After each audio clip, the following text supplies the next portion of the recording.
Dalam berbisnis, modal merupakan faktor yang sangat penting. Bagi UKM, modal adalah segalanya setelah market atau pasar. Sekali lagi saya ingatkan, modal adalah hal terpenting setelah pasar. Jangan terbalik. Kalau ada yang mengatakan kita perlu modal supaya dapat pasar, maka satu hal pesan saya, kalau ada yang mengatakan hal seperti itu, tinggalkan mereka. Karena mereka bukan pebisnis. Mereka itu broker atau orang yang baru belajar bisnis. Pasar atau market adalah nomor satu. Begitu Anda kenal pasar Anda, tahu kebutuhan pasar, tahu mengisi kebutuhan pasar, tahu bagaimana menguasai pasar, maka modal atau dana adalah sebuah kepastian yang dibutuhkan namun mudah didapatkan. Bisa dibayangkan ada seorang kenalan Anda akan meminjamkan uang Anda untuk usahanya. Misalnya dia membuka warung atau warteg. Lalu ditanya oleh Anda, berapa kira-kira transaksi per hari nanti warteg yang Anda akan bangun? Lalu dijawab, oh belum tahu mas, kan belum punya warung. Nanti setelah warungnya ada kita kasih tahu Anda berapa transaksi per harinya. Pertanyaan sekarang, beranikah Anda meminjamkan uang itu ke dia? Kita tanya lagi, kamu pernah buka warung atau kerja di warung? Dia jawab, belum, tapi kayaknya di sekitar sini nggak ada warung, jadi pasti laku. Saya kalau cari warteg susah, jadi kalau kita buka warteg di sini pasti laku. Sekali lagi, beranikah Anda meminjamkan uang Anda kepada orang seperti itu? Atau kalau Anda diminta invest, beranikah Anda invest kepadanya? Tetapi bisa Anda bayangkan, kalau jawaban dia begini, saya 5 tahun bekerja di warteg, lalu sejak 3 tahun yang lalu saya buka warteg kecil-kecilan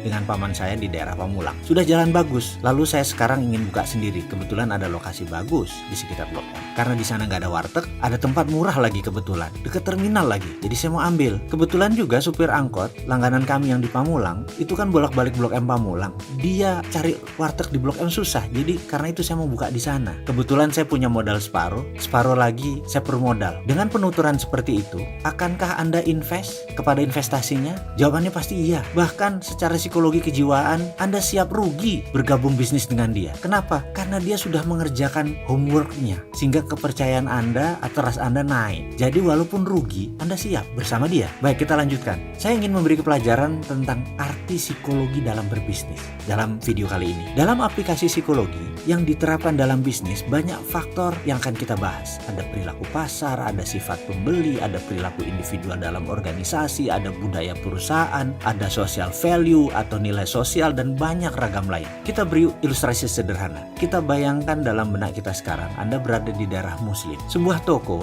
bisa mengurangi unsur warna merah dalam outletnya diganti dengan dominan warna hijau atau ditambah nuansa hijau keputihan. Karena bagi kaum muslim, warna putih dan hijau adalah comforting color. Di komunitas pecinan, maka warna merah adalah warna hoki. Warna merah di komunitas Chinese adalah comforting color. Kembali ke komunitas muslim, warna merah yang dominan bisa menjadi threat atau uncomfort. Dan jangan coba melawan belief system seperti itu. Bisa nggak laku jualan Anda. Kita akan bahas tentang hal seperti ini nanti. Sekarang, secara keilmuan mudah-mudahan saya boleh berbagi saat ini. Sedikit banyak saya 6 tahun makan sekolahan untuk hal ini dalam behavioral business analysis secara panjang dan lengkap. Semua nanti akan kita urai. Kita ke generasi muda atau yang lagi tren disebutnya generasi zaman now. Generasi zaman now saat ini nggak mau bekerja 9 to 5 office hour karena secara nature bisnis mereka mulai suka yang semi informal, sehingga membuat mereka lebih suka berwirausaha, buka usaha jauh dari dunia bekerja. Itu nggak salah. Namun kendala bagi generasi zaman now adalah mereka sulit mencari dana atau pemodal. Kenapa? Ini yang harus diingat. Kita harus ingatkan gambaran psikologis perilaku investor. Sekali lagi, ini saya mau mengingatkan perilaku investor karena kaum investor berbeda dengan kaum muda. Saat ini investor banyak yang sudah tua umurnya ketimbang yang kaum milenial yang baru mulai usaha. Perilaku investor, behaviornya berbeda jauh dengan anak sekarang atau anak zaman now. Harus paham, pemodal besar baik yang merupakan itu private equity fund, hedge fund, venture capital, dan banyak lagi portfolio keuangan, di mana portfolio keuangan adalah where's money makes money. Pengelolanya atau pemiliknya kebanyakan usianya di atas 50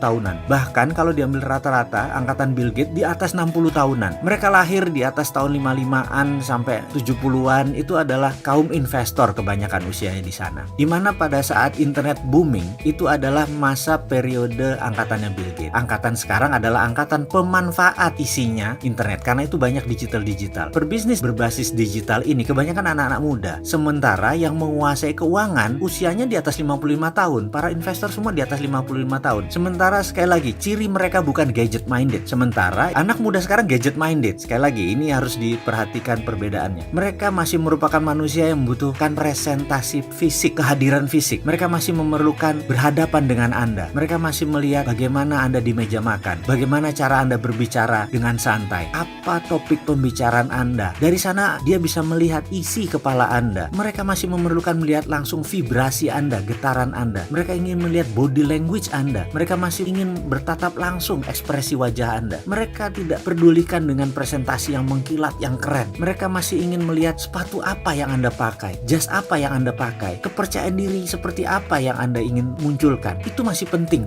buat generasi baby boomer. Sekali lagi, angkatan mereka, investor senior tersebut masih membutuhkan direct contact dengan Anda. Psikologi kejiwaan Anda, kematangan emosi Anda, kedalaman filosofi Anda, tentunya fire api di dalam Anda itu penting. Mereka ingin merasakan langsung. Disinilah kegagalan terbesar para pebisnis startup dalam mencari dana investasi. Disinilah kegagalan terbesar kaum milenial di dalam mencari dana untuk investasi. Kegagalan Anda para startup anak muda dalam meyakinkan investor, terutama gagal menunjukkan how bad you want to be sukses. Seberapa marah Anda, seberapa ingin Anda untuk sukses. Jadi sekali lagi, persiapkan diri Anda untuk terlihat sukses, terlihat lapar, dan stay humble di depan investor zaman old tadi. Ingat loh, mereka masih pegang uang yang terbanyak.